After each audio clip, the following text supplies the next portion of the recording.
Bonjour à tous. Vraiment excité aujourd'hui. Et oui, c'est un minou. C'est pas une peluche. On fait la suite. Si t'as pas vu le premier vidéo que j'explique l'efficacité de base digitale dans ton monde digital, fait tout ce qui est en ligne, téléphone, cellulaire, Mac, organisation, je te le suggère fortement parce qu'aujourd'hui ça fait suite. Puis dans ma chaîne, ici, dans notre chaîne, parce que c'est pas juste la mienne qui en passant, merci tantôt, je réfléchissais puis j'étais comme, je suis tellement chanceux et reconnaissant de pouvoir faire des vidéos là et que des gens m'écoutent. Je suis comme, merci. Et aussi dans la chaîne ici, on fait quoi? On parle de comment améliorer la vie, productivité, relations, émotions, bien-être, comment ajouter à la capacité de la vie et comment aussi agrandir ta capacité d'apprécier la vie. Fait que c'est vraiment faire, être satisfait, faire à partir d'une satisfaction et devenir encore mieux à partir de tout ça. Donc aujourd'hui, on va aller dans mon ordinateur tout de suite. Bon, on va commencer comme un petit survol. Hier, vite, j'ai dit l'efficacité digitale commence vraiment à taper les mots, raccourcis, calendrier, application de planification et tout ça. Ça, c'était l'efficacité digitale. Aujourd'hui, ça va être fou. On s'en va faire le deuxième niveau, un petit peu plus complexe. Puis en passant, si c'est compliqué ou ça t'intéresse, on peut faire du coaching one-on-one, je peux t'aider personnellement parce que chacun est différent et je sais que des fois c'est submergent. Task management et workflow. C'est quoi ça veut dire? Efficacité que tu as à faire tes tâches et les gérer et de faire des suivis, etc. Aujourd'hui, le niveau 2, qu'est-ce que ça comprend? Ici. Boom! C'est quoi ça? C'est David Allen, je te suggère fortement son livre Getting Things Done. Si tu ne sais pas c'est quoi, je peux l'expliquer vite. C'est 5 étapes, puis aujourd'hui, c'est ça, le deuxième niveau de la pyramide pour être efficace puis avoir un meilleur contrôle de sa vie, c'est vraiment en premier lieu, est-ce que tu captures tout? Puis avant de commencer, est-ce que tu sais c'est quoi GTD? GTD, c'est simple, c'est vraiment un système en 5 étapes afin de juste avoir un meilleur contrôle sur sa vie, toutes les open loops, toutes les boucles ouvertes. Tout ça qui rumine dans notre mental, si on ne l'externalise pas, et on ne peut pas avoir un système sur lequel se fier afin d'y revenir et de le faire et de l'exécuter, ça va toujours nous tracasser, on va toujours être... Notre mental va simplement servir à avoir des angoisses d'ambiance au lieu de produire de la créativité. Ça, c'est une belle quote. Fait que, premièrement, je vais te montrer ce que je veux dire par capturer. Dans le fond, dans ta vie, tu as des places où tu reçois tes demandes, tes idées. Tu écris tes idées, tu reçois des demandes ou tu as des projets, right? Donc, moi, mes inbox, mes boîtes de réception, ou que je n'ai pas besoin de regarder parce que je sais que de toute façon, tout rentre là. J'en ai plusieurs. Email, texto, médias sociaux, pas tant, mais j'en ai beaucoup. On va y revenir, mais je veux juste que tu penses toi-même, tu as combien d'endroits où que les gens peuvent t'envoyer des demandes, où tu as des choses à faire, à suivre, que peut-être tu le laisses, tu organises ta vie dans des boîtes de réception et je ne sais pas si c'est très efficace. En fait, je pense pas. Mais ma boîte de réception, check, je l'ai ici.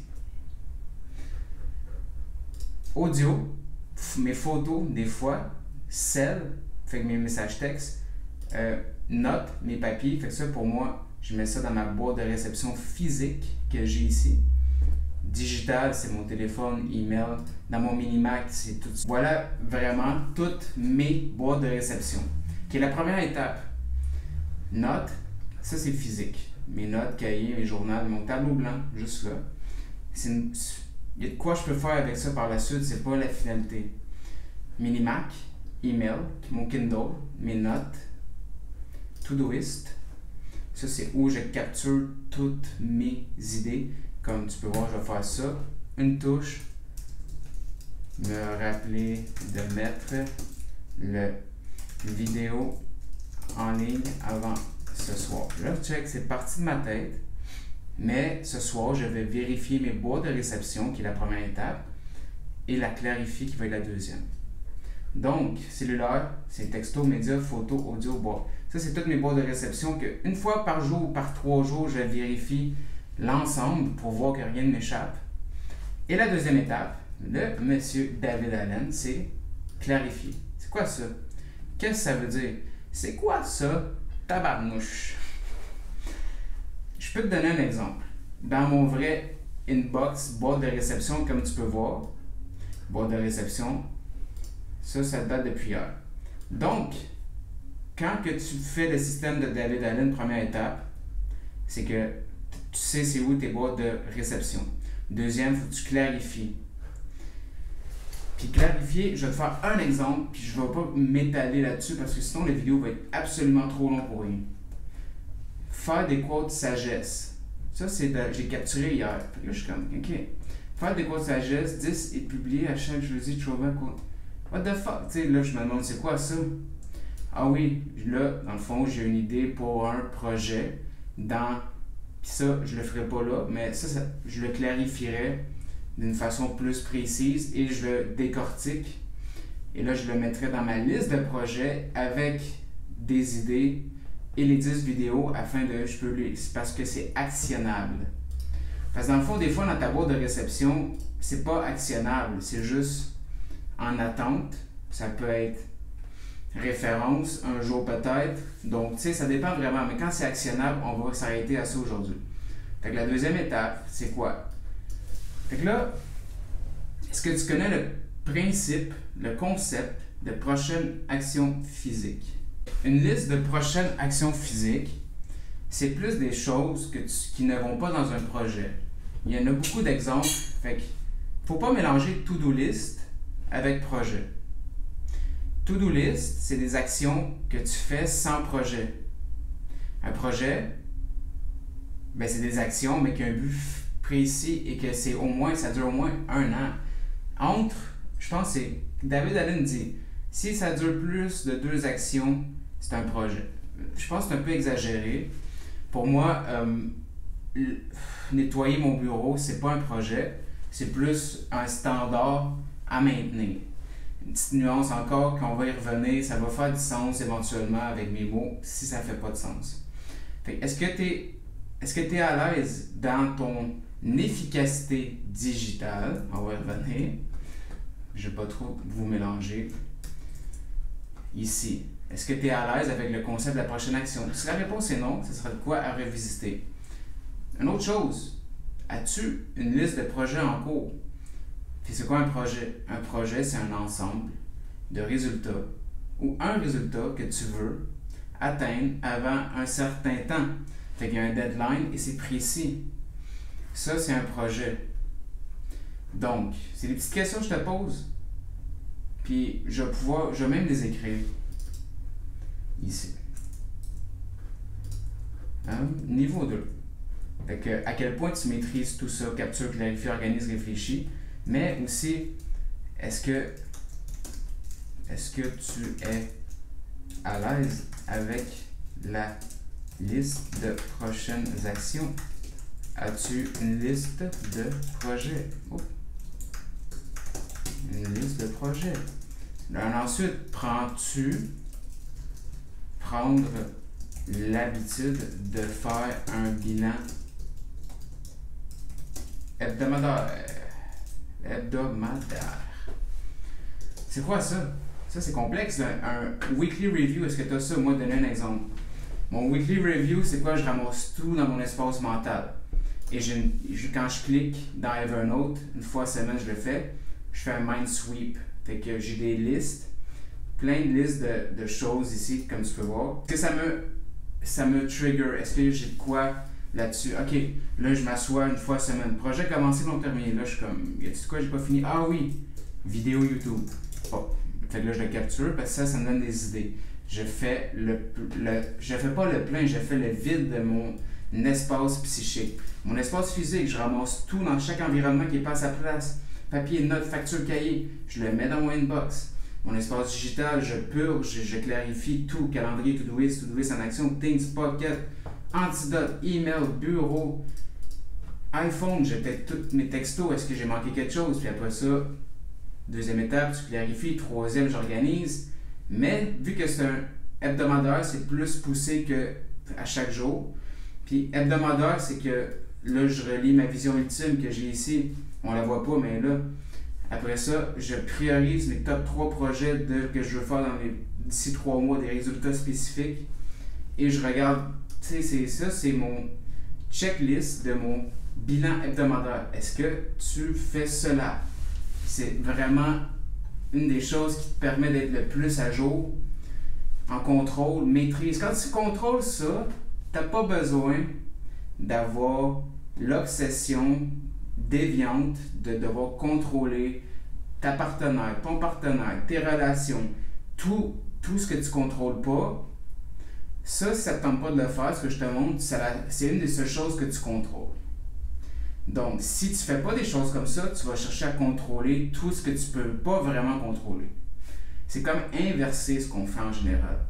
On ne veut pas prendre le temps de contrôler ce qu'on peut, mais ce qu'on ne peut pas, on va vouloir le contrôler même si on sait qu'on ne le fera jamais.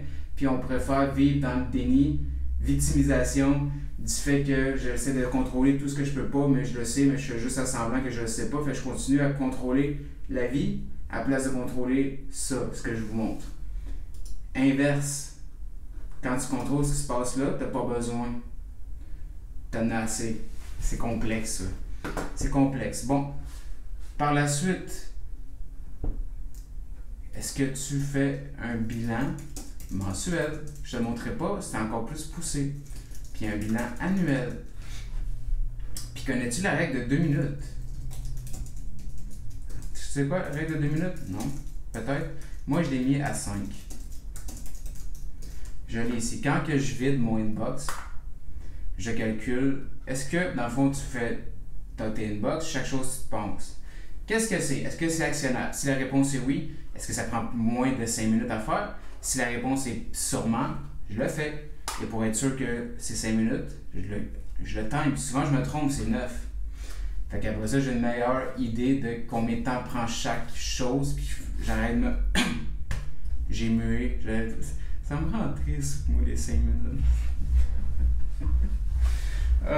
Fait que, ouais, comme ça, tu as une meilleure idée de combien de temps prennent vraiment les choses. Et ça te permet de tout exécuter, des choses qui prennent moins de 5 minutes. Donc, quand tu organises des tâches à faire, des activités, c'est toutes des choses qui prennent plus de temps.